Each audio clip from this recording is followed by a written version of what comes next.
Et là, il y avait un peu les juifs, quelques orthodoxes, et puis le pape ici souligne tout d'abord de nombreux. C'est un des aspects qui permet pas seulement de mettre fin aux conflits, parce que les conflits, malheureusement, ne se terminent pas toujours par le dialogue. Ils se terminent parfois par la défaite de l'un ou de l'autre. Et il y a des étapes successives dans un conflit et des périodes qui permettent le dialogue et des périodes qui, malheureusement, ne le permettent pas ou le permettent beaucoup moins.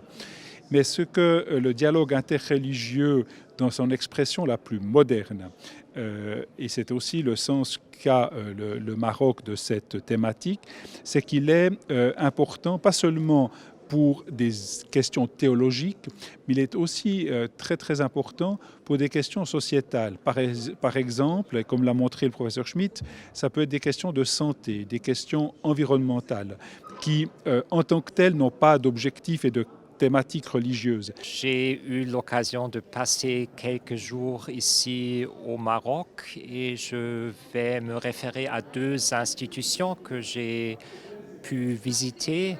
Donc j'ai eu l'occasion de visiter l'Institut Mohammed VI pour la formation des imams mourchidines et mourchidates.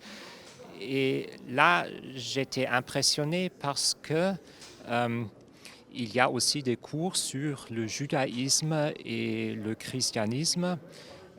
J'ai même pu regarder et lire le manuel qui est utilisé pour ces cours, qui a été rédigé par une musulmane et une chrétienne ensemble. Et là, je vois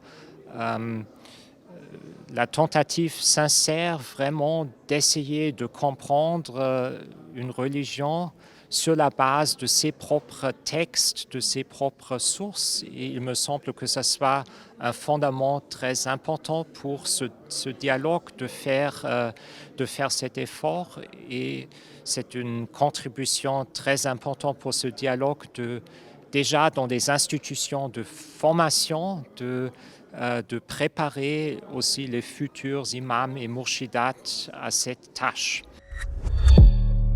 ما تنساش تشترك في القناة وتفعل الجرس باش يوصلك جديد الفيديوهات من هسبريس.